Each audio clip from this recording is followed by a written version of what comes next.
You're looking. He's head of sales America, by the way. Ah, And is no it? tech shirt either, so I decided to It's go for a plain shirt today. oh, Just I it's knew not a you do check it shirt. one. Yeah. I mean, I dressed up for the occasion, Richard. I took my t-shirt off because it was work from home Tuesday and put a dress shirt on. But anyway, you're looking great. You're very oak or wood room there. Looks magnificent. Seems an appropriate backdrop for a whiskey tasting. Yeah, and with the weather in Scotland now, it feels like a sauna as well. So the jacket probably won't stay on for very long. That's still quite Well, warm in here today. yeah, take it off. Roll up the sleeves. Well, thanks for joining us tonight. We've got a great lineup. All single casks from the Connoisseur's Choice range. A few of them bottled for Kensington Wine Market, a few of them bottled for Canada, and a couple of other cool releases to fill in the gaps. Richard, I'm guessing you guys are probably running on empty because what I didn't consider is that Spirit of Speyside just ended. Yeah, just back from Canada. A quick trip to Chicago, then Toronto, then DC, and then back home, and then back out next month as well. So yeah, been in Canada quite a lot this year. Hope we're getting back to the West with James's help later this year as well. Well, So we'll that'll be be good happy to fun. see it. Um, Yeah. Now, I'm sure a lot of people who are on this tasting have been in on one of these before. We do seem to make you do a couple of these a year. But you do have a fascinating company with an incredible range of whiskeys. And obviously there's been some changes, like you're no longer purchasing fillings contracts, but you've got decades and decades of inventory to sell in the years ahead. Um, how are things changing with Gordon MacPhail, or is anything really changing other than the not buying new casks? So I guess just a set for I know a lot of you know this already, but so we don't buy mature whiskey as a business. We fill our own casks. We are sourced from Spain or the US and fill in brand new spirit. Over the course of Gordon MacPhail's history, we have filled out over 100 different distilleries from throughout Scotland. Key point is it's always been Scotch whiskey distilleries. We've not filled anything from any other countries. And we've always focused particularly heavily on single malt whiskey. And actually all we offer now is single malt Scotch whiskey. But over the years, the number of fillings that we've been able to get from distilleries has declined from various reasons. From some distilleries being more focused on their own brand and wanting less sold under their name to independent bottlers like ourselves or other bottlers. So we decided that rather than wait until we get the phone call, as we call it, that means we get no more fillings, we take control of our own destiny and stop filling third-party distilleries. I mean, the part of it was we were losing fillings year after year. So at some point, there would be a point where we didn't get any more fillings, and we didn't want to wait until that happened. So for us, we have two distilleries now. We have Benromach, my grandfather's dream, the first distillery that we own as a family, which was about safeguarding the future of our business. And then we have a brand new distillery that we opened 2 years ago. So it seemed the right time that we could make that transition, not overnight, over the next decade, probably. We'll probably bottle our last Gordon MacPhail cask about 80, 90, or 100 years' time. So we've got plenty of Gordon MacPhail whiskey still to sell. My career is fine with the warehouse full of stock. So it's more about what we leave behind to the next generation of colleague, family in the business. Well, and we're not sampling any Benromach tonight, but I think a lot of people who are in on this tasting will have certainly seen the rise of Benromach in the last few years. And not just saying this to puff you up, but I truly think it's one of the best and, leading distilleries in Scotland right now for the quality of the whiskey that it's putting out there. And a lot of that is a testament to your family's vision for whiskey making, but also to the traditions that you've followed, including, ensuring that Benromach and presumably the Cairn have the best quality oak. And, you're focusing on everything from the standpoint of quality. It's not trying to rush it into the cask and into a bottle as quick as possible. My brother had this great stat about how much we spend on casks versus other distilleries. And I can't really talk about the number, but we spend 25% budget of some big distilleries, but fill about 1% of the volume. It's a really strange stat where the quality of investment we put into wood is massive. We've always believed as a business and family that investing in right quality casks will give the right quality whiskey. So being in this great position, we've been able to make, with the size that we are, make sure that we fill the best cask that we can source from either Spain or the US. Mhm. All right, well, Richard, we're going to kick things off with Bunnahabhain. And I don't know if you're fortunate to have some or any of these whiskeys on hand with you, but I'll put it up on screen. We're starting off with a 1998 Bunnahabhain. And maybe, James, maybe you want to tee in on this because this is a Canada cask that you selected and bottled for the market as a whole. Yeah, I can kind of explain a little bit. I know you and I had this conversation a little bit. Every year we get offered certain numbers of casks, and when we started representing Gordon MacPhail, one of the big pieces of feedback I got from people all across Western Canada was that when Gordon MacPhail releases these really kind of desirable, awesome casks that, at least on paper, are like the highest desirability, people would like to see them available more places. And so what we started doing was taking casks like this Bunnahabhain, which obviously there's not many 24-year-old Bunnas hitting the market, and we make them available to everyone and not just like exclusively to one retailer. So I know that's probably not what you wanted to hear, but it's opened the doors for, I think, people that maybe have never heard of Gordon MacPhail to have access to some of the great stuff that that Richard releases. So Yeah, well, not as good a shop as we might like to think we are, we can't sell everything. So well, and as you certainly, know, you get appropriate allocations of oh yeah, products like this. we're well looked after. There's no complaints on that end. I don't believe that. You sell everything that you get offered, and you seem to be very active, telling everyone how great they are. So I think you're doing a great job. Thank you. Well, it's easy when the products are excellent. So, and this one is no exception to that. I mean, just nosing it right now, it's so salty and tropical and like maritime. It's just got a really bright, fruity, creamy aroma to it. Yeah, it's like someone made an Islay fruit spray, like aerosolized fruit spray. Yeah, lots of floral elements. Just it kind of like goes into some wild directions Mm-hmm. that are kind of unexpected, but it's very delicate. It's a perfect starting whiskey for sure. Oh, and the palate on that is just, it's silky, it's sweet. Some nice creamy tones in there too. Yeah, I love the strength of this at 48%. And presumably, Richard, every time you guys are doing casks, it's always cask strength for the single cask for the connoisseur's choice range. Yeah, there's still a few legacy items at 46%, and some of our wood finish items, which will be a batch release, which will be at 45%. But more and more, 99% of what we do now under conscious choice are single cask bottlings. Canada buys a disproportionate amount of single casks from Gordon MacPhail compared to other markets, which is great. And that's a lot down to James, who we nickname as the greatest cask salesperson in Gordon MacPhail right now. Because every email I get seems to be another request for another cask going into Canada. So that's why Canada's getting such a great range of casks at the moment. Yeah, no, thank you. I think it goes to show the partner that Richard and Gordon MacPhail are, that it's not just me selling casks, it's that Canadians are interested and they appreciate the quality of these products. Mm-hmm. So we want to get as many of them into people's hands as we can. So that means a lot more of what we do now in Gordon MacPhail's unique bottlings. Good thing about a single cask is they are limited. They are scarce. I mean, 114 bottles. If we try to divide that up to every market we sell to, every country would get about 2 bottles. So it's not exactly going to be. It just wouldn't work to try and do that as a worldwide release.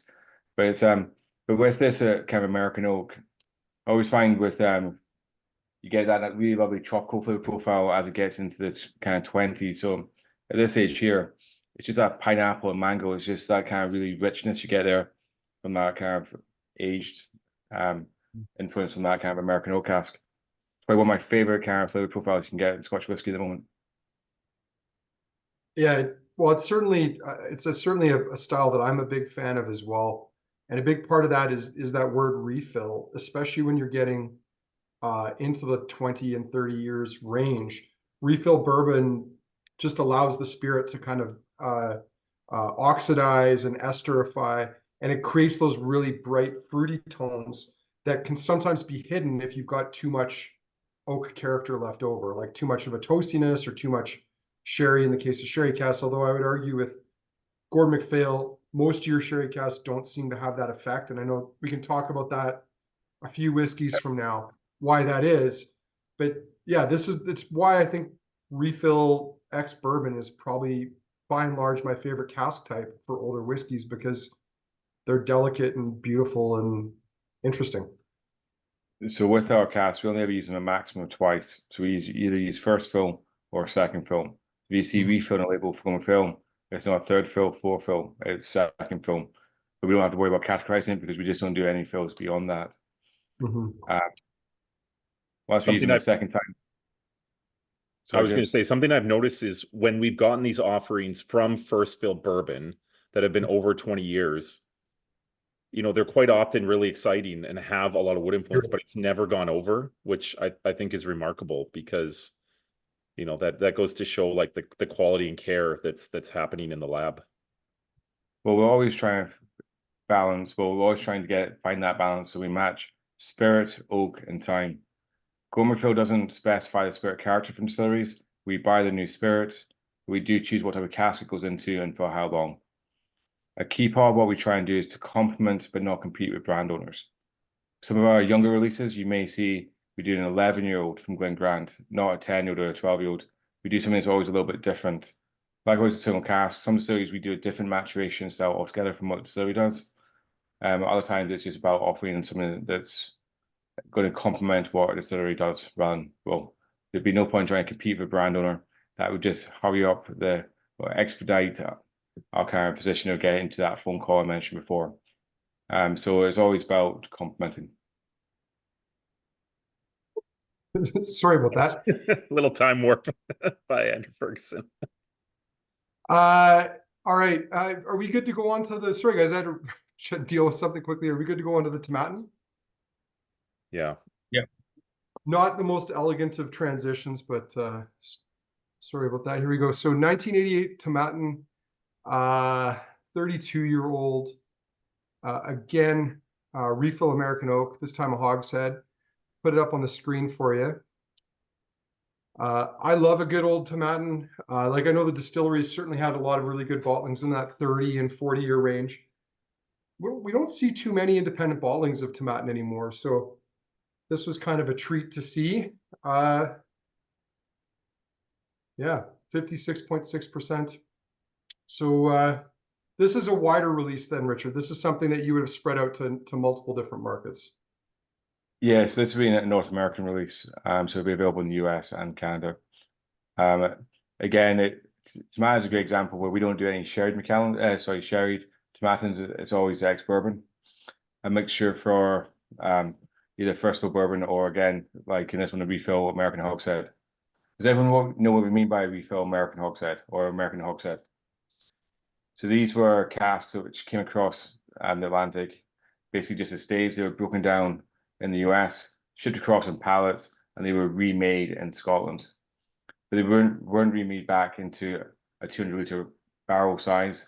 They were actually made into a slightly bigger 250-liter hogshead, and that's where an American or a remade hogshead comes from. Today, we don't fill any remade hogsheads because all our casks from the US come across intact. So these kind of remade hogsheads will kind of disappear at some point because there will be no more that we actually fill ourselves. If you go into a warehouse, you can always tell the difference. A sherry hogshead has that kind of more curved kind of profile, whereas a remade hogshead is the same height as a barrel because it stays the same length. So it looks a lot kind of more straighter from the staves. So it's a shorter kind of hogshead, but wider. Richard, a point in here about the ABV. How many bottles came out of this particular cask? Do you know? I think it's 140. If you could zoom in for me, Andrew. I don't have that picture in front of me, but Yeah, I I think can see it's 140. Is it 140? Yeah. Okay. So, I mean, that's not a bad outturn after 32 years. The ABV is relatively high. Do you have like similar, I don't want to say conditions, but like, do you have similar specifications for the bourbon casks you're sourcing about the coopering of them? So typically, all our ex-bourbon are coming through Speyside Cooperage at the moment. We do have some direct relationships with some distilleries, but they come in intact. So it's American oak, so they always come in with quite a heavy char. We toast our European oak casks, but with American oak, they're charred, but we don't specify that. That is what's coming from the bourbon distilleries themselves.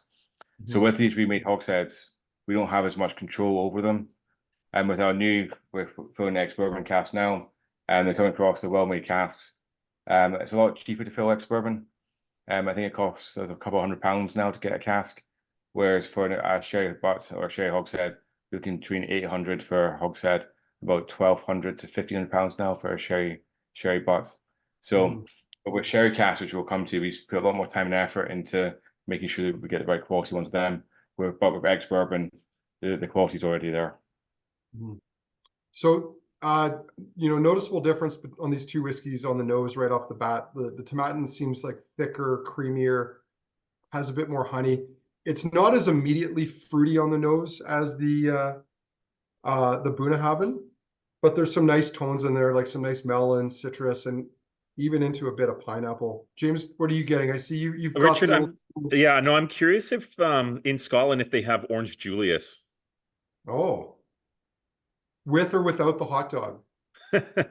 Well, yeah, I'm not getting any hot dog notes on this, but definitely that kind of like egg whitey citrus fruit that you get from Orange Julius, I get in this for sure.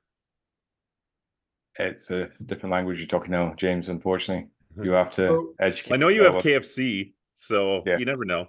Richard, imagine a less healthy version of Sunny D in a giant cup that you walk around the mall and drink. I think it would be a huge hit in Glasgow, to be honest. Maybe that's what I can bring back for my next Canadian trip. See if I can get a trend going here. Like if you were to turn Iron Brew into an orange cream soda, almost milkshake, I think you'd be starting to approach Orange Julius. Okay. Richard, when I was in the lab, I of course, gave some of the guys there some coffee crisp bars, which we only have in Canada. And I encouraged them to use coffee crisp in a tasting note for a Canadian exclusive cask, but I haven't seen it show up yet. I'm not going to lie. I thought it might happen on your two casks here, Andrew, but I don't think it showed up there. I can see even a little bit of coffee crisp now that you mentioned it on the palate of this Tomatin. It's a little crispy. I can even get like a bit of a kind of a dark espresso bean, like a faint espresso bean note coming through. But what I'll do for you, James, just for you, I'm going to find a way to put coffee crisp in there at some point, because I don't think I've used that before. Eat More gets used quite a bit. Yes. Snickers, Score bars, those will come out from time to time. But yeah, it's a bit strange when you're in a shed in the middle of your garden, you hear noises outside at 2:30 in the morning. So if you hear me go, like, I'll be checking there's nothing outside. Should be fine. Well, like, what's the worst thing that you can have out there? A fox? I mean, some of the scary animals I live in a zoo, so I mean, it could be a Shetland pony that escaped from a field. It could be a donkey. It could be a little pet pig. It could be one of the sheep. It could Maybe be cat. executives from your company. They don't live in the zoo. They actually live in. We're not that mean. Oh, okay. So yeah. But anyway, back to the whiskey. So I mean, one of the questions I saw about the strength at 54.6, we tend to be very good with our casks in terms of the angel share. The way my brother describes how we store our casks is we always store them in full warehouses. So if you think about if you take one block of ice and you have it by itself in a glass, it'll actually melt quite quickly unless you're in a freezer. It'll just, because there was nothing else to actually help control the temperature or change the atmosphere. Whereas if you fill that glass full of ice, each one will help regulate, and the temperature required to change the atmosphere is a lot higher. So he always finds that when we keep these warehouses full, it takes a lot longer for that atmosphere to change, and they help regulate each other's regulate each cask, which means we've managed to retain strength and volume in casks a lot longer than what would be the industry standard. With the biggest exception of that so far being our 8-year-old whiskey, which is where it's still half full and still above 40% alcohol after 80 years. So that's why we tend to be keeping our strengths quite high. The volume of this one's probably, I'd probably say a little bit lower than we'd expect for a 30-year-old kind of hogshead, maybe by like 50 bottles, but still half full after 30 years, so we can't complain too much. If we lost 2% every year, it'd be a lot kind of greater after that point. Well, I mean, it's funny you say that, because even though you're by and large G&M, has these higher ABVs and good strengths, there have been the odd ones out there, like a certain Bladnock cask with just 50 odd bottles left over. And that's not the only one. I mean, James, I think you're looking at, is it another Bunnahabhain that's got a really low outturn? Well, it has a comparable outturn to this. Yeah. But it has a very low ABV. Ah, there you go. Well, Yeah, interestingly, sorry, go ahead, Richard. I was going to say, yeah, there's always exceptions. They go through the same kind of quality checks through our kind of whiskey supply team to make sure it's by quality. But yeah, sometimes you do get lower ABVs, but they're more the exception than what we kind of release on an ongoing basis.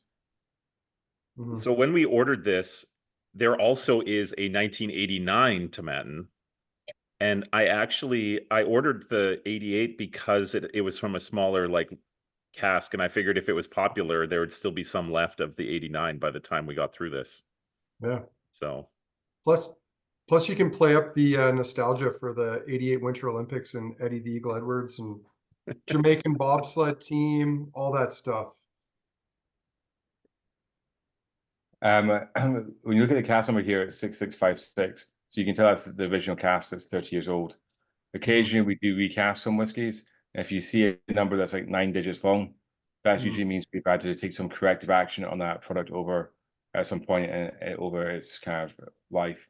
yeah, that's still I think that's cask. true of the next two in our lineup. They have those long digit numbers. Okay. James, is that a segue? Is that a hint? Yeah, on we go. Well, and Richard, that sort of, I guess, then answers a question that I hadn't asked yet, but was on my mind. I mean, obviously with your wood finish range, you do some finishing. But I think one of the things that I've admired about Gordon MacPhail is you're buying spirit, putting it in your own wood. So you're, to a certain extent, the master of your own destiny on that. Probably means that you don't have to do as much re-racking as a lot of other companies do, just by virtue of the fact that you've got control over the wood. Yeah, for us, it's more every cask we fill has got a plan. Sometimes casks are filled to be part of a batch release in the future. Some casks are filled to be 25-year-old mortlock, as an example. So I was asked this question the other day about when will we stop doing what with 25-year-old and linked with 25-year-old. Well, technically in 25 years, because we filled casks last year to be 25-year-old liquid and 25-year-old mortlock. If we go to plan, it will continue through. We'll continue doing that every release for 25 years. And likewise with every cask we fill today, a lot of that's destined to be single casks. But back in 2006 or 2000, some of those casks may have been destined to be a single cask release or a batch release. And maybe now it's going to be a single cask release because destiny can change with these casks. We maybe move into sherry cask as an example to help speed up that kind of influence or kind of get to a point where we're happy with the quality to then release it as a single cask. All right, Glentauchers. So this is a 2006 vintage Glentauchers cask that was bottled for Kensington in, I believe, 2022. 16 years of age, 58.8%. Refill hogshead. Let me just zoom in on it. How many Glentauchers casks has Kensington Wine Market bottled? 2, and they're both Gordon MacPhail. Okay. Yeah, I mean, it's a distillery that we're big fans of, but there's not been a lot of options. And to be honest, just off the top of my head, not many independent bottlers have been bottling it in recent years. And when they have, it's been usually, some younger stuff that's been rapidly finished in sherry, which is not really our style. So yeah, I think it's a whiskey that just doesn't get enough attention. But I've been a big fan of it in ex-bourbon and refill ex-bourbon, but also sherry. I think it's a whiskey that works really well with both. And this was sort of a funny one for us because I'm not sure that we were really looking for this. But when we tried the sample, like, we got pretty excited about it. And I think it's mostly gone. Like, we're down to I bought 50 bottles of it, which is pretty good. And now, Richard, this cask number here, it's 6 digits, 703, 707. Would that be a finishing as well, or would that have been original cask number? Original cask, because we wouldn't have moved it into refill ex bourbon. Hmm.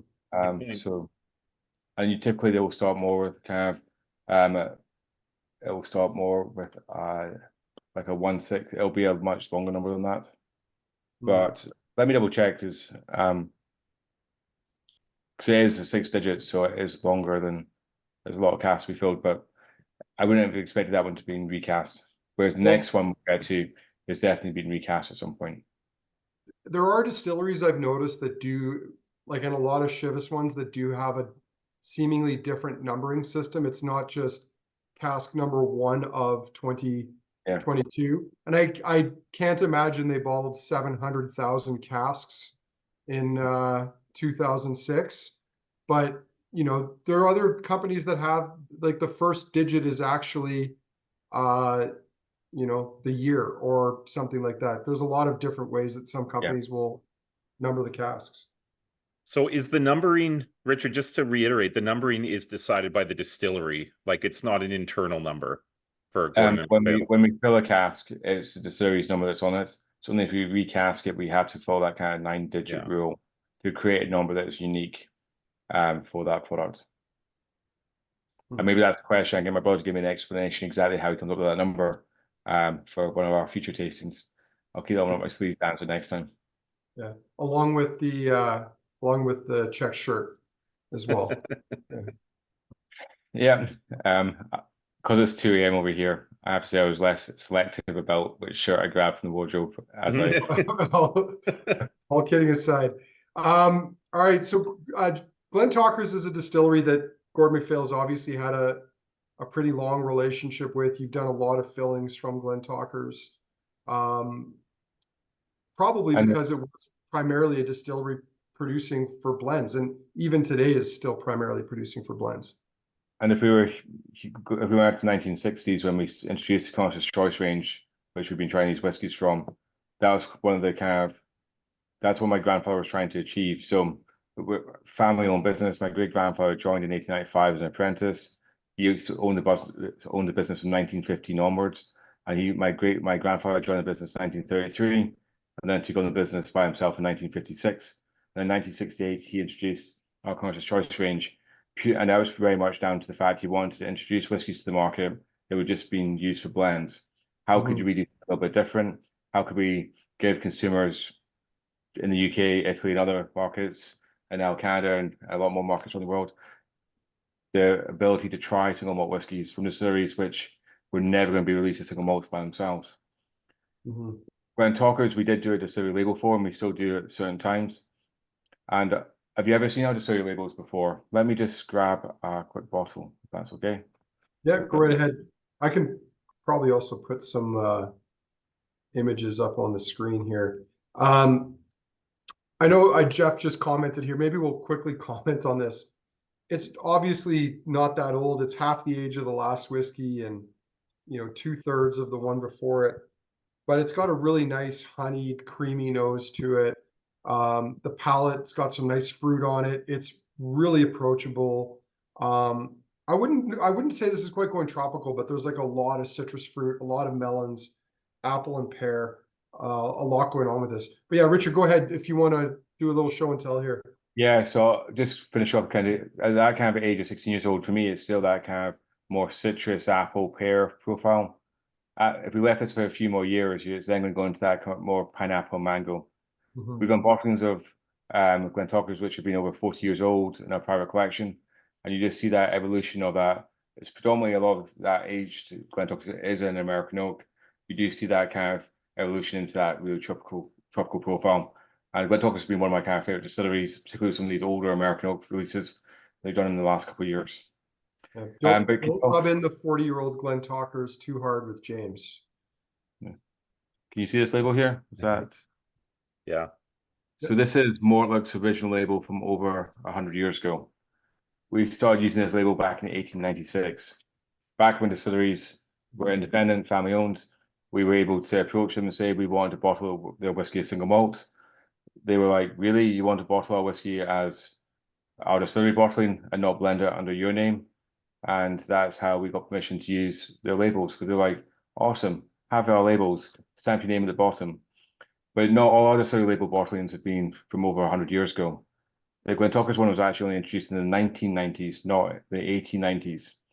So the number of distilleries which were owned by kind of Allied before they became part of Pernod, that we were given the privilege to introduce our own labels for those distilleries. And some of them we can still use to this day, and some of them we can't use anymore. That's just the way that our bottlings will go over the years. It's always about respect and relationships. We have to remember, when we bottle whiskeys from other distilleries, it's not our brand. Gordon MacPhail is our brand. So for us, we have to make sure we're respecting that kind of relationship there. Yeah, so you'll see the Glentauchers 2006 in there. And the 2006 Glentauchers, back in 2006, would have been destined to be a distillery label bottling. But as we kind of move our portfolio forward and introduce more single casks, these casks would just, well, their destiny has changed. My brother would always talk about how every cask has a fate, but I think destiny sounds better. So the destiny of this cask would have been to, or this cask would have been at distillery label bottling, but now it's just single cask bottling instead. Is that something that maybe we'll see as a change moving forward, where might be less distillery label bottlings and more single casks? I think there'll be a lot more single casks coming through from what already is a massive part of the volume of what we do globally. We're now releasing probably about 400 to 500 unique expressions per year for the world. A lot of them, but we still have a core range of Mortlach, Linkwoods, and we still do Glentauchers as a distillery label. We've got 2008 coming out at the moment for North America. So you'll still see them coming through, but we just feel single casks is really where the market is right now. And that is something that, and if we focus, and if our whole kind of motto is the pursuit of perfection in single malt, single cask is the ability to showcase so many more different expressions than if we just do set strength bottlings. And that just labeling would have been. Yeah, cool. James, any thoughts on this one? Yeah, for sure. I think what excited me about this was, this idea, and we see these casks show up that, it's been almost like pulled out as an exceptional cask from the distillery label range. I think that's a good narrative. And yeah, we've seen that with Mortlachs and Linkwoods. And I mean, arguably the Ardmore we're going to try later, probably it falls into that category as well. I should mention that there is, in fact, a new distillery label in the at Kensington wine market. We couldn't quite fit it into this tasting. Didn't really fit the theme, which is a 26-year-old Ardmore from just ex-bourbon. Yeah, I can put that one up here in just a second. Well, I think for me, like with casks, I mean, you think about what's going to sell, and there are times where I worry maybe a little bit that and 16-year-old ex-bourbon Glentauchers single cask is maybe not the sexiest prospect out there, but then when you get the opportunity to sample people on some of these things and show them how good they are, that's where it works. So I think for me, like, this is one that James put into a box and we sampled at some point and we're like, yeah, that's good, we'll have it. But I'm not sure I sent you a list saying, yeah, I want a mid-teens Glentauchers, or if I did, I was probably thinking it would be a dark sherried whiskey. But sometimes the coolest things we get are not the ones we were looking for. Like, I don't think I asked you for a 25-year-old Ardmore. In fact, I'm confident I didn't, because we'll get to that later. But yeah, this was a great whiskey, and I think the fact that it's almost sold through is testament to how good it is and how good a value it is too. James, I believe this is the other Ardmore you were. Yeah, and I don't know, maybe Richard can. I've always been curious. I've kind of told everyone it's 25 years just to be safe, but is it in fact a 26-year-old? It's actually a 27-year-old. If that's the Okay. Because it's a US release, we've also put the Asian old cast in the front label. So next to vintage, you'll always see if it's fresh bottling, it's got the age on there as well. Got to read. I guess we got to read the fine print, James. I didn't even. I know. So that's because we share a lot of releases between the US and Canada these days. So we have to make the labels compliant for both markets. A little bit of geeky label knowledge. Canada is a dream market to work with. You accept US bottlings and our standard international bottlings. You accept US barcodes. You accept UK European barcodes. You accept 750 ml. You accept 700 ml. So we can pretty much sell any label we have into the Canadian market. So that is a major plus point of having releases that we can have going to Canada. You Well, just have maybe to what I'll make sure you say, display the alcohol in both languages, yeah, But because the which, volume, we would tend to be okay there with the US ones. It's in the right format. right. Anyway, that's a bit of inside joke because James, you deal with a lot of this. That seems oh to be the yeah, stumbling block a lot of times is, what do you mean we have to put ABV the way you're asking us to put the oh my ABV? gosh, if people saw the logistics behind the scenes of getting these whiskeys to Canada, All just they so would that be genuinely shocked. all just so the language police in one province don't get Yeah. knickers in a knot. Great Glentauchers. Let's go to the Dailuaine, which is a distillery I'm a fan of. We don't see a ton of it. Again, one of those workhorse distilleries that primarily feeds into blends. And Richard, I think you did distillery labels of Dailuaine as well too, did you not? No, it didn't. It's always been under conscious choice. Okay. But yeah, it's a distillery that is probably underrated. I mean, some of these 2009 releases that we've done in recent years have been incredibly successful.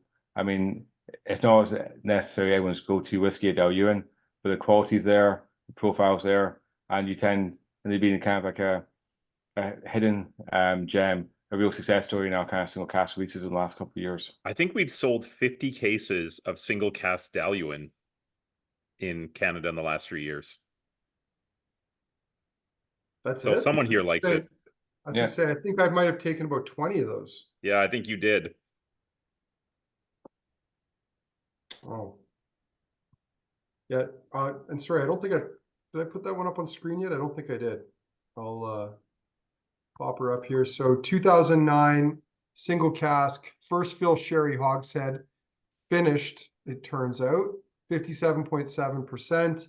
And James, this is the one that was done in collaboration with Mike Brisebois' Whisky Explorer Society. Yeah, the Mike Brisebois of throwing the bottle of 80-year-old in the air. Essentially, this was a plan to rekindle the romance between Gordon and MacPhail and the Whisky Explorer Society. You might say, but I mean, it made for a striking photo. it did. It did. Maybe not everyone agreed about that, but no, Mike is a great kind of ambassador, I think, for Scotch whiskey in Canada. But he really does do a lot of work to kind of keep like clubs from different provinces and people from kind of different spheres of the whiskey fabric in Canada kind of connected. And he'd been bugging me for like right from the very early days of like, yeah, I would love to bottle a cask for my club members. And he actually said his first request, I kid you not, was for Inchgour. And I was like, well, if anyone has Inchgour, it's probably Gordon MacPhail. So sure enough, the Richard was kind to cough up I think it was a 2007 or 2008 Inchgour also from Sherry, but that cask only had, I think, 80 bottles. So we wanted to do a follow-up to that. And spoiler alert, there is another follow-up that is 1 year older than this one coming. So there's a bit of a trio of casks. And they all have the same theme, which is that they're a little bit weird.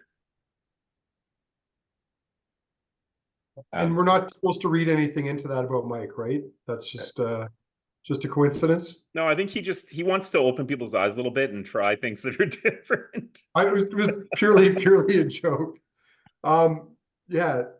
Well, let's talk quickly about this Dailuaine because again, like the Glentauchers, for a young, a mid-teens whiskey, it's very fruity, and not just from the sherry. Like the sherry is obviously playing a prominent role here, some nice chocolate tones, but it's not over the top. It's got a nice balance to it. Quite toasty. So a quick kind of chat around our sherry casks. So we work with 3 companies in Spain and Jerez to get our sherry casks. 2 are bodegas that we work with, and one we work with for over 100 years. We used to bottle their sherry for them in Scotland. So up into the late 70s, you could actually buy sherry in cask and bottle it. And we actually had a license to use their label like we did with whiskey distilleries to bottle it for our home market. So we still work with them today, even though we don't bottle sherry anymore. We work with another, and they're called Williams and Humbert. We also have one called Labato, which we started working with in the 1990s. We were their first ever whiskey customer. They now have this massive warehouse full of, it's a warehouse where they've actually painted the front of it into a skyline. So you go and see it, and they open the door. You can tell it's a building, but it's all done in a way to try and make it blend into the background. And they were always focusing on sherry vinegar, which I'll come back to in a second about why that's important to how we get casks today, because it's not getting used for sherry anymore, it's getting used for sherry vinegar. And then we work with a cooper called Juan Pino, who will always store casks for us in different bodegas, but it's always within what we call the sherry triangle, so they're still certified sherry casks. So for us, we used to get the sherry casks for free. When we bought the sherry, we get the cask shipped across, and we'd have that relationships with the bodegas to actually get their sherry casks. Today we have to get them, we have to pay for every cask that we get, and we actually have to get them made ourselves. There's not enough sherry consumed in the world for us to get enough what we call ex-bodega casks, which would have come from their Solera system. We have to get the casks made. We specify this European or American oak. We specify the cask size, and we specify what goes into them and for how long. So this is our first for sherry hogshead, which would have been either from Williams and Humbert or Juan Pino. So that would be the two companies that provide our sherry hogsheads. And we would have specified there was Oloroso sherry goes in there, and it's been seasoned for at least 2 years with Oloroso sherry. Yeah, for young sherry finished whiskey, it's got a great profile to it. It's a crowd pleaser. And James, like there was a sister cask to this, or was it just a different cask, but roughly the same age that we had? It was, yeah, so there was a 12-year-old, but they definitely have similar numbers. But yeah, just basically bottled a year apart. I think there's quite a lot of these 2009 Dailuaines that have come kind of down the pipe in different markets from Gordon MacPhail. So we are happy to snag most of one and the whole of another. Yeah, the other one was a US one, and it was one I was kind of thought I'd have to split between different states, and pretty much all of it went into Chicago, and it was gone, apart from what James took for the Canadian for his market. So if you know that whiskey, you do get that kind of nuttiness that you can actually get that other also sherry coming through in that. Yeah, lovely. Well, let's shift on to Glentauchers. This is the 2000 Glentauchers cask that was offered to and graciously accepted by Kensington Wine Market. Just got to spell that right, and then I can bring it up here on the website. Here we go. So 23 years old, 55.8%, first fill sherry hogshead. And I think this one had a pretty solid outturn on it. I think it was close to 300 bottles. 319 bottles. 319, there you go. So first fill sherry hogshead. Again, it's going to be the same type of cask that we were using for these kind of season casks. That we use a lot of these days. A dark, rich, you can get some of that kind of blackcurrant, stewed fruits, a little bit of chocolate. I mean, it's just going to be a delicious sherry whiskey. As you mentioned before, Glentauchers, it works well with ex-bourbon and with ex-sherry casks. You get a unique profile with each, and we can get the balance that we're looking for just by controlling the kind of age we're leaving in those casks.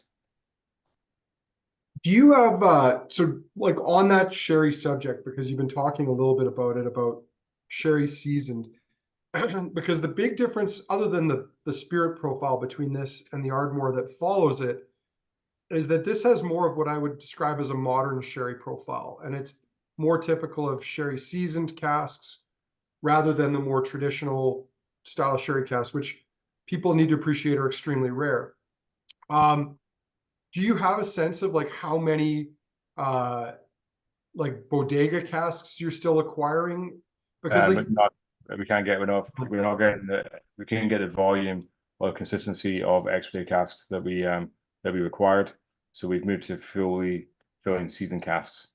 But you also, sorry, Andrew. I was going to say, but you also specify a thicker stave, right? Isn't that one of the elements there? For our for our American oak sherry butts. Okay. And that's because we're recreating what we call a transportation cask. So I mentioned that you could buy sherry in cask. So when they shipped sherry to Gordon MacPhail to be bottled, it wasn't shipped in a ex-Solera cask. It was shipped across in an American oak, a transport cask, which was made with thicker staves. So it hadn't been in a Solera system. It only had sherry in there and different, it was used to transport product. But we reuse those casks, and that's how we create some of the oldest whiskies in the world. The thicker staves slow down the maturation. We lose less. The American oak is a softer influence. It's not overpowering the spirit even after 80 years. So when we lay down stock today to be 80-year whiskey in 80 years' time, to be 85-year-old or 90-year-old whiskey in 90 years' time, we couldn't just use a normal sherry cask because you'd end up with too much of that European oak influence, that color, and it'd actually overpower the whiskey. Whenever we release a whiskey, we always grade it out of 10. My twin brother looks after that role just now. So the way our kind of whiskey selection knowledge has been done is my great-grandfather learned from a guy called James Gordon, who's one of our founders. He passed it on to my grandfather, George. George passed it on to my uncle, Ian. My uncle passed it on to our former managing director, a guy called Ewan McIntosh, who then passed that on to my twin brother, Stuart. And Stuart's now training up 2 people to take that on from him in the years to come. He's not retiring anytime soon, but you've got to be in that position that that knowledge is retained and passed on. So that's how we kind of keep our whiskey knowledge kind of being passed on. Cool. James, thoughts on this? I mean, you and I had an exchange around the time we selected this cask where, I mean, I was especially enamored about the next one, but I liked this one, and I believe I told you that it was dumpy, and that's what I liked about it. Yeah, which I think is fine. I think that, you know, this is just a style of whiskey that, you know, it has a certain niche. I think we're used to kind of seeing stuff like this from producers like Glendronach or maybe Glenfarclas more commonly. But sometimes those are hard to get. They can be kind of priced a little bit silly sometimes. So yeah, I just felt like there's a lot of people that would kind of be like, okay, this is like what I'm looking for, a 20-year-old, like just gorgeously sherried, maybe like just on that verge of being over sherried. But yeah, it just checks a lot of those boxes. And you know, I thought being a Glentauchers, it might be a little bit like overwhelmed by the sherry, but it's not. Yeah, it's like a lot of chocolate, leather, tobacco, spices, like all those things.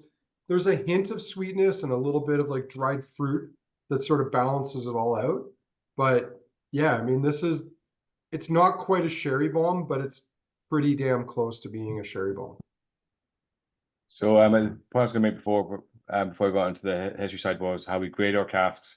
So every cask we grade is out of 10, and that's been passed down. So if we grade something a 5, it's good enough quality to be bottled. If it's a 6, it's above average. If it's a 7, it's good. 8, very good. 9 is the highest score we've ever given a whiskey, and we've never given a 10 before at the moment. I believe my brother is waiting until his last day at work to then select the cask as 10 and then walk out the building at that point. So for a single cask, though, we don't bottle 6s. A single cask, it's got to be a 7 or an 8. And for private collection, it's got to be an 8 or a 9 at that age profile. So if a cask is a 5, we've got different things we can do with it. We can give it more time to see if we can get up to that right level. We can maybe bottle a 5. I mean, I know a 5 sounds that it's not very good. It's just the way the scale works. I mean, if I was told I was getting 50% in an exam, you'd be a bit like, what about the other 50%? So it's not about what's right or wrong. It's more about that base point of what is the right quality and the right flavor profile for that distillery. So sometimes like this one here with that longer cask number, if it's not going to get the right profile in the cask that it's in, rather than just releasing it and not the right quality that we're looking for, we will recask it to allow it to get that kind of additional influence and balance that we're looking for to then release it as a single cask. Well, I mean, I can say from personal experience, I have yet to come across a Gordon MacPhail cask or bottling period that would not have been well above 5.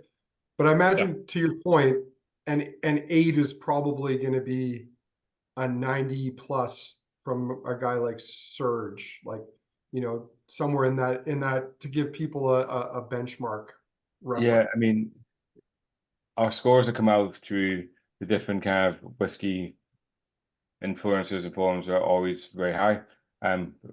It's you always remember with Scotch whiskey, you're getting credit for work that's been done usually before your time in the industry. Not many people stay in the same company for decades. I know there are examples of that. But being a family-owned business, you get to take credit for everything that happens before you join the business. So in 2000, my cousin Stephen, who's been done a few events with Andrew, that was his first year in the business, and he's now been back in the business for over 25 years. And so, but he didn't influence this whiskey that we're trying today. So that was his first year back in the business. So everything that we do today is shaping what we do tomorrow, and what we have today is kind of shows us what we did in the past. It's kind of my grandfather's philosophy of shaping our future by what we do today. And so you always have to remember that you've got to do what you think is right today, and then someone else gets credit for that work in the future. And that's the nice thing about a family business, that you're always leaving something back in for the next generation to work with. And that's not just for the next generation of family, because we have a few family members, so we're still completely family owned, but we have a lot of people in the business now who are not family. It's only 4 of us of my generation in the business. I have about 150 employees. So the team's getting a bit bigger and bigger. But that ethos and that philosophy around how we kind of lay down more for the next generation is still very much at the heart of what we do. We actually we now lay down 3 times as much whiskey, that's to be single malt, from our 2 distilleries than we did as an entire company 5 years ago. Really? Right now we have close to about, I'm going to say about 45,000 casks across, maybe even 50,000 now, across Gordon MacPhail and the Cairn. And by the end of this decade, we'll have 100,000 casks in our warehousing or in space throughout Scotland, maturing away. So there's going to be a lot more whiskey for the kids and the grandkids to sell in the years to come. Exciting. James, any other thoughts on this one before we move on, or should we go on to the Ardmore? Yeah, I'm happy to go on. This one's pretty easy to love, but I think yeah, I'm ready to go. All right. Okay. So I have many times made proclamations to the extent that we'll never do X, and then I end up having to eat my words. Ardmore is a distillery that, with the exception of Gordon MacPhail and a couple of other independent ballers, I've struggled with. And I think part of it is that I don't know that the distillery always does well in bourbon, especially at a young age. It's a very kind of farmy spirit, and I don't think I love that when it's kind of young and raw. So James had these samples. He said, yeah, I think you got to try these. And again, yeah, I looked at them. I was chatting with the staff when we were sampling them. It's an Ardmore 25. We'll probably not bottle it. I don't like Ardmore. And then I had to immediately eat my words, because this is like a really old school style whiskey. The sherry in this comes across very old school. It smells old on the nose, like it's got that antique element to it. And it's just an incredible bottling. And I will say, with all that I've just said to slander Ardmore as a distillery, I can't think of a single bad G&M Ardmore bottling that I've ever had. And some of those distillery label bottlings have been truly excellent. But yeah, this is something, again, I didn't think I was looking for. And I'm glad it found us, because it's just a stunning old school sherried style whiskey. And this is one I actually have here. So this one is coming out to you at some point. I couldn't fit it all in my suitcase last time I came to Western Canada. So good. Yeah. Don't worry. Yeah, Richard, I was bugging Kirsten this week to send over anything that was left. Yeah, so this one I took home to pack, and it wouldn't fit in, so it's going to come across to you at some point. But if you look at the color of this one, I mean, for refill sherry, it's incredibly dark and rich. Back in '97, we were filling Expeditor casks. So if you're getting that kind of different type of sherry profile, it'll be an Expeditor cask that we were filling back then. But that color, European oak, incredibly rich. Well, I should have just said it wasn't available. Maybe I dropped this bottle, Andrew. Maybe we have to do it on the way back into the office to get it out to you. It slipped into a glass. But for me, Ardmore, it's got that kind of smokiness you get is more that kind of medicinal smoke rather than other whiskies like Benromic. We get that more of that kind of bonfire smoke. But that richness with sherry, I think it's one of the best whiskies that we have in our portfolio. And but it's all about getting the right balance. So for us, I mean, that complement and offer something different to what the distillery's doing. And for us, when we do that kind of heavy sherry profile, I think it works incredibly well. It has such a distinct personality. I love Matthew's notes of cherry cola and barbecue sauce. Yeah, you know what it reminds me of is like, you know, when you're at a restaurant and the dish comes out and it's got like one of those sauces like beside the meat and the potatoes or whatever that's just kind of sitting on the plate. And you're like, oh, what's that? And you like take it in your spoon and you're like, oh my God, it's delicious because some chef has been like reducing the sauce for like 45 minutes in the back or whatever it is. And like it reminds me kind of that, where it just kind of like it pops in your mouth with just all these layers of flavor, and that's just so delicious. And yeah, Richard, to your point about the type of cask, I mean, where I was leading to on this is that this to me has the hallmarks of some of those whiskeys that we would see, especially from Gordon MacPhail from the 60s and 70s, where they were sherried, but they weren't over the top sherried. Even at an older age, they had a nice balance to them, and they let the spirit come through. And I think the more modern sherry casks are, you know, the spirit profile is a bit tighter when they mature in them. It's harder to get through the weight of the sherry cask, if that makes any sense. Well, that would be true of the last one, right? I mean, you wouldn't say, oh, this tastes like Glentauchers. No, it doesn't. I mean, unless you were comparing it to like other heavily sherried Glentauchers, like the 1989 or 91 or 90s. Yes. Sorry. But yeah.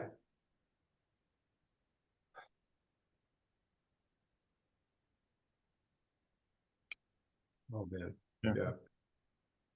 Yeah, I think, you know, talking about when you got this sample, this is what I always look for with the samples that Gordon MacPhail generously kind of endows on us, is that, you know, this and the Bunnahabhain came down at the same time. And like on paper, that Buna is like a lot more flashy, but you know, I always love to find, whether it's Kensington Wine Market or anyone else that bottles these single casks. I know, like, you know, Adam Bradshaw the Strath has a wonderful 2003 Ardmore that is very different than yours. But you know, I want to find those casks that like have something to say, but are that same top tier quality. And it's amazing how, you know, Richard just keeps coughing them up. It's a lot of fun. Yeah, it's all my hard work. I mean, it's well, I mean, visited this cask many times from your childhood, your teens. You were checking up on it personally over the years. I'd write a letter to the cask every year just to check how Tuck it into the gap between the staves. Yeah.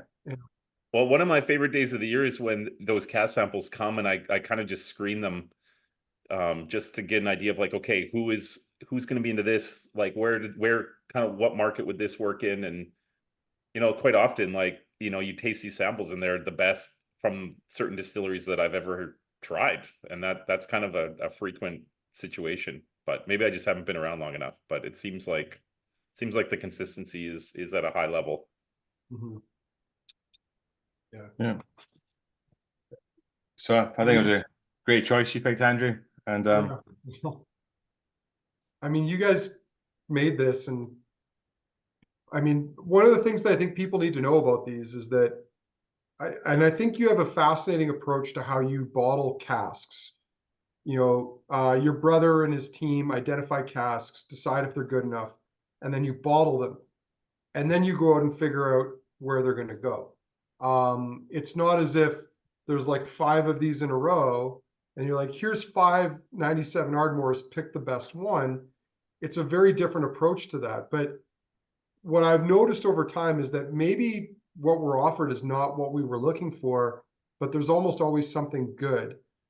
And what happens sometimes when you go the other route is I get 5 samples of Ardmore and I hate all of them. And that's happened more often than I can say with a lot of other companies.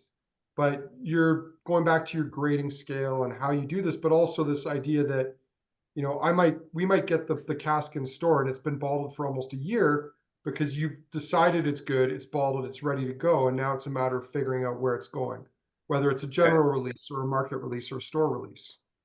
We can't feel a cask is ready when it's ready. It's not about trying to force an age. It's not about trying to just release, see what the market is. It's got to go through our kind of quality checks. Some of the casks in recent years have been impacted by supply chain, so we bottled them. So we had to get them out of bottles, wait for boxes to come in and get them out that way. And also James is quite slow getting purchase orders in as well, so it's probably his fault as well. I'm joking. No, no, yeah, like I said, there's too many opportunities for logistics problems, whether it's at any of these 6 steps along the way between point A and point B, unfortunately. But it all gets here eventually. There is a comment earlier. Oh, sorry, Richard, you go ahead. My point's not. Good comment. Mine was just more. Yeah. No, I've interrupted you twice now. I was going to say sometimes we produce stock for the US market and we've made some changes down there, and sometimes some of the stock that's now coming to Canada would have been destined for the US market as well. So sometimes that's partly the way why it's been you get some stock that's maybe been bought a few years ago. It's just because we've offered it to Canada. Canada is outperforming the US at the moment, so thank you very much for all your support in doing there. But it just means my job is harder because I need to get the US market up to where it should be. So but it's definitely you're drinking a lot more of our whiskies up north than you are down south at the moment. Well, you're welcome, I suppose. But also thank you. I just wanted, I love Jeff's comment from a few moments ago that for an Ardmore, this isn't very Ardmore-esque. And True. Sam said that must be why I like it, or Andrew likes it. So there could be some truth in that. I don't know. Maybe I've it's just had because good it's Ardmores. pre-renovation versus the post-renovation Ardmores. I don't know. Yeah. Well, you know, there was a sponge Ardmore that I liked as well, which I think was also 97 and sherried. And I've had many different distillery label bottlings. There were some old like cask strength Ardmore bottlings from the 90s, like 95 back in the day, that were sherried that worked really well too. I think the farmier Ardmores need sherry and time. Like they just don't drink well at a young age, is my belief. So I'm trying to think what the youngest Ardmore we've done in recent years. There's not been that many young ones. A lot of them is from the 90s. This probably is we probably don't have younger Ardmores in our portfolio. So we didn't fill it every year up until last year. Sometimes the filling programs were impacted either through what we could get access to. And the key thing for us was always about getting our casks into that distillery. If we couldn't get our casks in, we wouldn't buy the distillery's casks. It had to be our casks, and that had an impact on how many distilleries we could fill. And we didn't have the ability to buy a tanker of liquid to put into our cask somewhere else. So it was always what we would get, what we could access. Well, purchasing liquor by the tanker sounds like a Beam Suntory, well, more of a Beam than now Beam Suntory business model. But anyway, cool. Let's move on to the Kalila. James, this is another Canada exclusive cask, is it not? It is indeed. Yeah, again, thought process here was just, there's a lot of bottles that came out of this cask. So it just kind of made sense to me that I just know like Canadians love these. And I believe this is an American oak sherry butt, which probably explains the number of bottles. I will tell you right now. Yeah. But yeah, I just saw it as an opportunity to get it again to a lot of people across, a wide segment of the market. We have done some sherried Kalila for single clients before, but usually something like this is something I would want to kind of split around a little bit, especially something that a cask that's this big. So it kind of made sense. So yeah, 2005 refill sherry hogshead. Now, Richard, I'm guessing by the cask number there, it's 8 digits long. Yeah. That's a finish. Yeah, it just seems to be Canada seems to like recast whiskey. It would seem we don't do that many, but they all seem to have appeared on the screen tonight. So, but yes, this would have been potentially in a sherry butt and moved across into a refill sherry hogshead. for the last couple of years. We've been Mhm. doing quite a lot more kind of sherried Kahlúas in recent years, and we did a 97 Kahlúa last year, maybe the year before. That did really well, and there's some American awards. Incredibly dark, rich, full-bodied. So Kahlúa is a great spirit because it's so versatile. We can mature in ex-bourbon, the smokiness, and that kind of oiliness, and that kind of more meaty smoked bacon influence you get in the spirit. Can work well with ex-bourbon, that American oak. Can work with refill sherry and first fill sherry. So you get this nice kind of ability to showcase the spirit 3-4 different ways. So we do wood finishes with it as well. And each one tastes unique, but still has that kind of that balance. That kind of you get that spirit character with that kind of cask influence. I was just going back to look because this goes back to the days of your uncle, but I think we bottled. It was either 3 or 4 different G&M Kalilas back in the day, but most of those I think were refill ex-bourbon. There was not a lot of sherry, but for sherry finishing again, I think this works really well in the nose. Initially, it was weird. It actually was kind of Ardmore-esque at first because it was quite farmy when I first nosed it, and I don't know if that's the sherry mixing with the Kalila, but it's blown off now. I think that's what struck me about this one when I first, it's a little bit unexpected. I think, I initially thought of that one that Richard was mentioning, the 97, which, I think we sold more than half of the entire cask in Canada. Like I just kept ordering it and it would just disappear the second that it landed. So I was expecting something a little bit more like that, but yeah, it's so balanced. It's so elegant. But the smoke isn't hiding either. Yeah. It's very malty and I guess not too surprising because it's still in its teens. The sherry, yeah, to your point for finishing, finished in a refill sherry hogshead, the sherry is a light touch on this. It's definitely not dominant. Yeah. You see from the color as well, it's more of a golden color. It's not really had that kind of influence you'd expect from more of a European oak sherry cask. Some of our sherry hogsheads are American oak as well, so that would be potentially where that kind of slightly kind of more light influence is coming from. Yeah. Well, it's crazy to think, but I mean, I guess this isn't all that young either. It's an 18-year-old, 2005. It's funny, some of these vintages as you go along, the age goes up, but you don't really reflect on that year being as far away as it actually is. So yeah, it's a crazy thing. I mean, to be honest, I think it's a great price for an 18-year-old cask strength Kalila. Well, yeah, it did occur to me for years, some of my favorite just go-to bottles were the Kalila 18 and 25, which I used to always buy in the US and bring across the border. And now they're just very difficult to find. And of course, the price has gone through the roof in the last year. So, this is a happy substitute. So we used to fill probably some of the largest number of casks every year from Kalila. So we were filling over 100 casks, well, for the last couple of years anyway. So we had a lot of different cask types that we were filling, but we've been doing that for a number of years, which is why you're seeing a lot more sherried.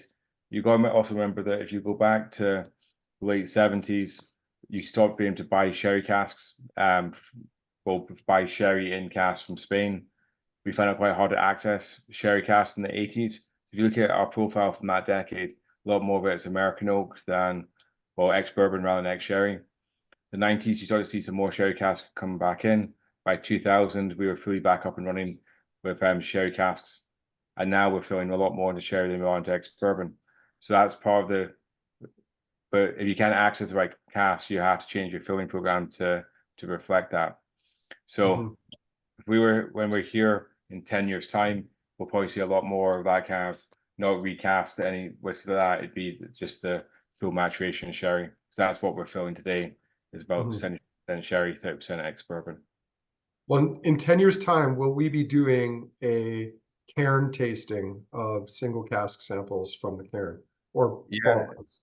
So we're coming up to the 29th of May this year. So our 125th So our 129th anniversary of Gordon MacPhail is on the 24th of May, and the second year anniversary of production for the cairn is the 29th of May. I already fed back to my brother, can you fill the first cask on the 24th of May? Because that would have been quite nice to tie it into the Gordon MacPhail kind of anniversary as well. So yeah, so in roughly 10 years' time, we will be able to sample casks, and our first planned release is a 12-year-old. So that will be, but we might do something before then. We'll see how we plan for a 12-year-old purely to the pressure of having to release anything too young. Because if you try and sell as a 5-year-olds, we did that with Benromach when we bought that. We sold a lot of whiskey as a younger 5-year-old, and now we wish we had more of that whiskey to be a 10, 15-year-old. So we didn't want to make the same mistake twice. So we planned for 12-year-old, and then we can make a decision as it develops, as it matures, but when we feel it's the right time to actually release it. On that note, and before we go to the speed round, just because it's here, highly recommend a visit to the cairn, if for no other reason than to purchase this, because it's excellent. It's the 30-year-old blended malt they created. The 57 and the 70-year-old are excellent too, but they're a little bit out of my price range. Slash, I think I would be headed for divorce if I purchased, especially the 70-year-old. But gorgeous whiskey. But this, for the money, when I was over last year, this was the best bottle available for sale in Scotland, in my opinion. So it's it retails for about £300 for a 30-year-old. In terms of whiskies that type of profile that you can potentially see coming to Canada, we're reintroducing the MacPhail's range, which we did back in the 80s, and that's going to be about offering a range of whiskies all about a price point that you can crack open the bottle. So the 30-year-old will probably be a similar price point to what you paid for that in the UK, so about £300. We'll try and match that in Canada as well, just using the current exchange rate. And we're trying to introduce more whiskies now, not all about just single cask, really rare, unique whiskies, but trying to get some whiskies of 30 years old, which are back in that level and pricing, which you go, you know what, it's a special occasion, I'll open it rather than maybe keep it in a cupboard because it's beyond, it's getting to that price point, which is obviously a lot higher. Richard, yeah, sorry. I was just saying, I don't know if you saw Doug's question, but I'm guessing you might not be able to answer that, but he's asking what's in the 30-year-old. So the reason we did it as a blend malt, not as a single malt, because we could have done we use our Gordon MacPhail stocks to create a range of whiskies at the cairn in the style of whiskies which we believe we are making there. So I did laugh with my brother about this one. So the 70-year-olds that we do. So you just made that up, right? Because no one's coming back in 70 years' time to tell you got it wrong 70 years ago. Because you think that means you'd have to be 18 today. You'll be, 88 years old. It's quite a long time to say that exactly what it tastes like in 70 years' time. But the idea is to show it's going to be like a heavy-bodied spirit that is matured predominantly in sherry, but it's going to be 50% first fill, 50% second fill, 70% will be ex-sherry, 30% will be ex-bourbon. But we did a blended malt to try and take away from about which individual distillery it was to make it more about the flavor profile. So the 30, I've got a fair idea what's in it. I do know what's in the 57, and maybe that's something we can say for an in-store tasting at some point, which is again recorded. I can then share that secret with you there. Some of them are, I look forward to that. Doug was with me when I was at the cairn in November, and between the two of us, I think we left with a half dozen bottles of 30 year, because it was incredible. Well, maybe I can put that in my suitcase. Maybe I can trade you for a 25-year-old Ardmore, and I'd accept that as a trade. All right, speed round. Now, Richard, I don't know how many of these you have in front of you, but James, are you ready to do a speed round? You're my only speed round companion, I think. Yeah, that's totally fine. All right. Okay. And Richard, do you have a few of these in front of you, or some of them, or just a dram? It's a dram, unfortunately. It was all right. Okay, no worries. James didn't leave me any whiskey back in Scotland. He nicked it all for Canada and for his own personal consumption. I'm very greedy. Well, and foolishly, I could have very easily gotten you a tasting kit to Toronto that you could have taken home with you. So I'm feeling next time we'll plan it in. We say that every time, and I always forget. So that it's on me. I should be more prepared. Yeah, but it's also on me. I should be like, hey, but anyway, whatever. James, 24-year-old Bunnahabhain, go. Yeah, a little bit more of that kind of powdered sugar candy. Still tropical, but yeah, a little bit more citrusy, and it feels like it's fleshed out a little bit. And it's waxy now. I mean, I don't know. Like there's an element of that on the palate that I could be confused with Kleinlish. It's got an interesting profile to it. The nose, just like intense fruit, but really pretty. How about the Tomatin? Oh, talk about waxy. That's like Oh my gosh. paraffin wax on the nose now. Yeah, to be honest, to me, this tastes almost older than it is. Oh, it's gorgeous, creamy, spicy, decadent, nice honey tones, loads of fruit, tons of citrus, like really crisp citrus. The finish is just like powerful and long, and like all sorts of herbaceous notes start to come in, like almost tobacco. Like wow. Yeah. Beautiful dram. Glentauchers 2006.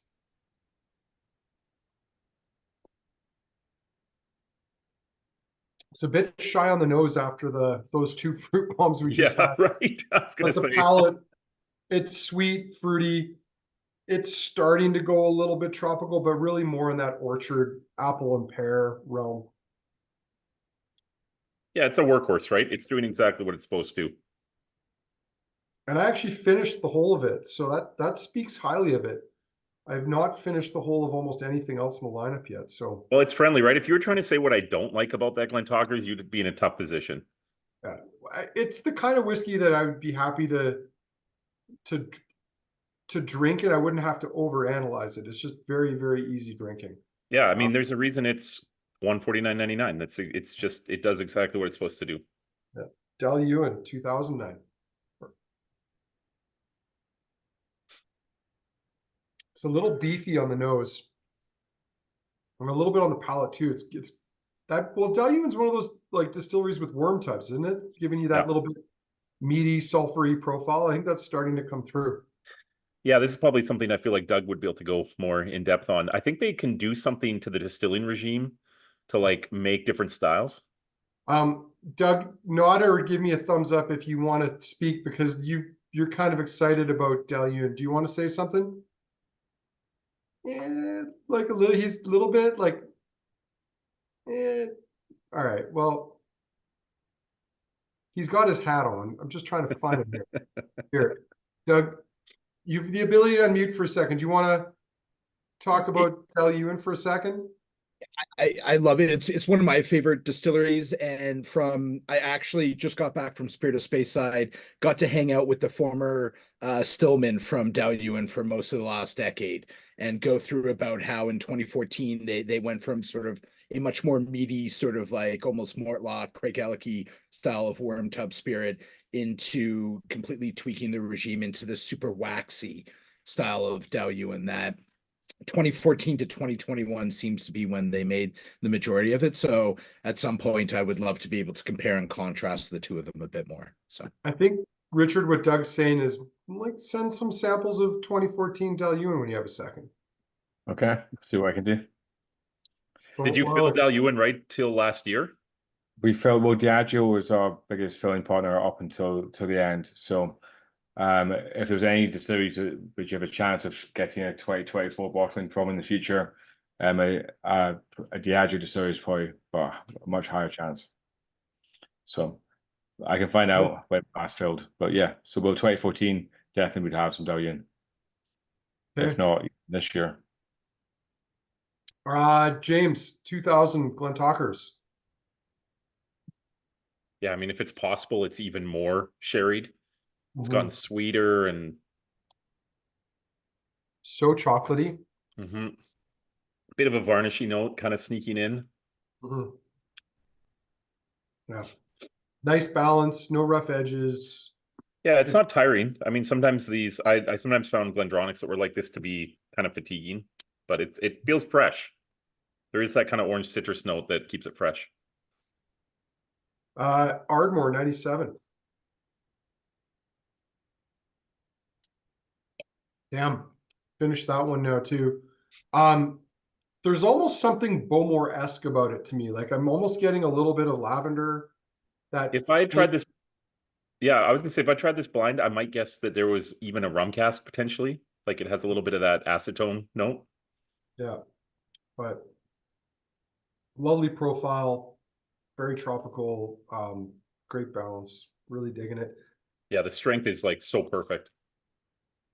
And I'm glad my glass is empty, but I've got a bottle of it around here somewhere so I can top it up. And Kalila, this is now more in that Kalila.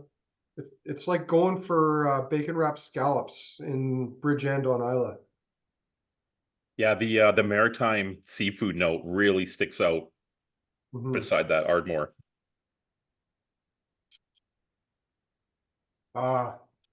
Kalila almost never disappoints. That's great. Another great bottling. What I'm going to do now, as long as Evan has actually set it up, which, you know, is funny. I always give him a hard time about this. I'm going to launch the poll, and he did set it up. Technically, it's not in his job description, but it probably should be because I rely on it. Not going to do it on the fly. James, while we're here, while people are voting, and so we can let Richard get back to tomorrow or today, whichever it is. What were your two favorites from tonight's lineup? Oh man. Well, you get three. Get three. Yeah, three makes it a lot easier. Probably, truthfully, my favorite is probably the Ardmore. It has kind of everything going for it that I like. Even if stylistically I like the Buna a little bit more, I think the Ardmore kind of just inches past it because it just has a few more boxes checked. Yeah. And yeah, in third place, I'd put that Tomatin. The Tomatin on the finish to me is spectacular.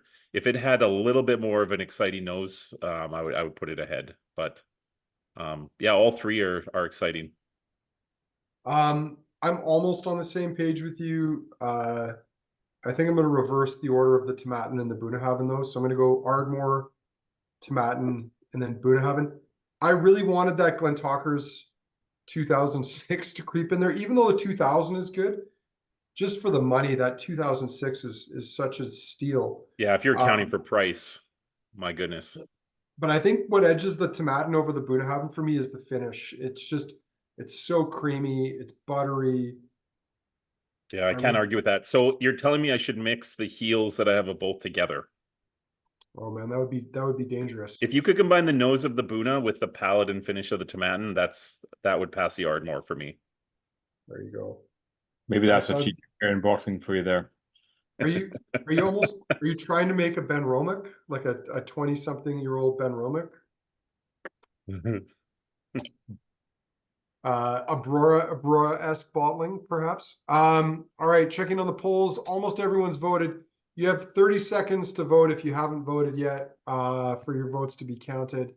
And then we'll go. Richard, while we're waiting for the last few stragglers to vote, anything exciting coming out from Gordon MacPhail this year that we should keep an eye on? I mean, you guys always have exciting things coming out, but anything especially noteworthy? So I think it's not a question about MacPhail's. I'm really excited about bringing MacPhail's back, the 30 and 50-year-old, just because we're going to get some greatly aged whiskies back into the market at a different price point. And that's why it's under MacPhail's, not under private collection, because it means private collection still on cask boxings that are there. So I'm really excited that's coming back into the market. We've got more close series coming out later in the year. We just launched Mr. George, so that's the 4th out of 10 releases. We're doing 1 release per year. We've got a very exciting Ben Romick coming out later in the year. So the oldest cask that we have in our warehouse will come out later in September. Is that the 50-year-old Ben Romick? Yeah. Or is that a secret? So did I answer the question? I'm not sure if I did or not. I don't think you did. I don't think you did answer the question. There's just rumors swirling about in the whiskey nerddom sphere. So, but then, I mean, we've got so many different releases coming out. I mean, I think it's close to 500 different whiskeys this year. It's some will come to the US, Canada, some will go to other markets around the world. But I think, yeah, so I think for me, MacPhail's, the Ben Romick release that I didn't mention. Oldish Ben Romick release. And then, you know what? Yeah, it's too many whiskies there. But the closed series are always quite interesting as well. So we'll have some new closed ones coming out in that kind of batch as well later this year, which will be, and trying closed series is always quite nice because I mean, about 30% of our terms of series that we have stock from are from closed series, which typically don't come back into stock or come back to life. But Port Ellen being the exception, Rosebank being the exception. So it's yeah, it's all about offering a range of whiskies which you can't get anywhere else. So that's kind of yeah. Bit of a long answer to your question, but yeah, tons to be excited about. There's not a lot of Port Ellen bottlings being released, and No. I would argue, although we don't need to go down this rabbit hole, that the new Port Ellen is not the old Port Ellen. It's not the same thing. It can't be. But that's just a curmudgeonly guy who spent 20 years in the industry's opinion. So Benwood would be the same though, because Benwood was completely rebuilt when we purchased her. Well, when we purchased it in 1993, all we got was buildings, a water source, and a name. So we had to put new equipment in there as well, and we started in 1998. But we still get a link between when we actually look at the profile of the spirit. It may be unpeated in the old days and lightly peated now, but you still get a similar kind of spirit character coming through when we look at cask. Well, we look at spirit samples from before and after. Well, as someone who remembers the old Ben Romick 18s and 21s, I think you guys have actually exceeded what you had at that point in time. So that's one of the reasons why I think the distillery is so great. All right. Gonna fire up the results here. Almost everyone's voted who can and share them so everybody can see. So the favorite tonight is the Ardmore by a pretty big margin. The 2000 Glentauchers in second, with the Tomatin 88 in third. And then going to second favorites, the Bunnahabhain has a strong showing there, the Ardmore creeping in as well, along with the Caol. So everybody gets some votes tonight, which is, I think, representative of the fact that we had a great range. Even that Dailuaine had some good votes on the second round there. So interesting to see. James, any final thoughts or comments before we wrap up here? Well, I feel like I need to say thank you, both you, Andrew, for being such a great partner, and just going through all the layers that it takes to make these types of things happen, and then promoting them, and Richard for his generosity and for getting up in the middle of the freaking night and doing this. It's pretty awesome. I really enjoyed tonight, so thank you. Yeah, he didn't put a check shirt on, but he did get up at 2 a.m. to host a whiskey tasting on the other side of the Atlantic. Yeah, James, you're a pleasure to work with, and always great to have on these tastings. So thank you. Richard, there's not enough that can be said. Thank you very much for your time, but also for working with companies like ours to promote your products, because frankly, these are some of the most fun things that we get to sell. Yeah. No, Andrew, all I can add is my thanks back to yourself for all the support you give us with the releases and stocking so many of our products.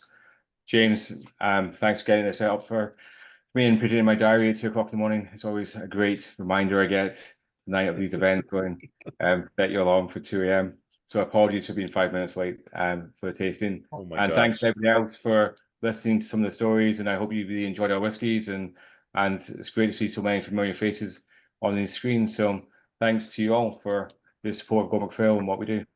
Yeah. Well, Richard, thank you, and safe walk home with all the dangerous animals outside. And executives.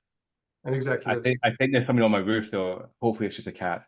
So yeah. So hopefully not my last tasting, and hopefully there's nothing outside that's too dangerous. Sure. Well, Richard, thank you. James, thank you. Everyone, thanks for tuning in. Talk to you again soon. Take care. Thank you. Bye.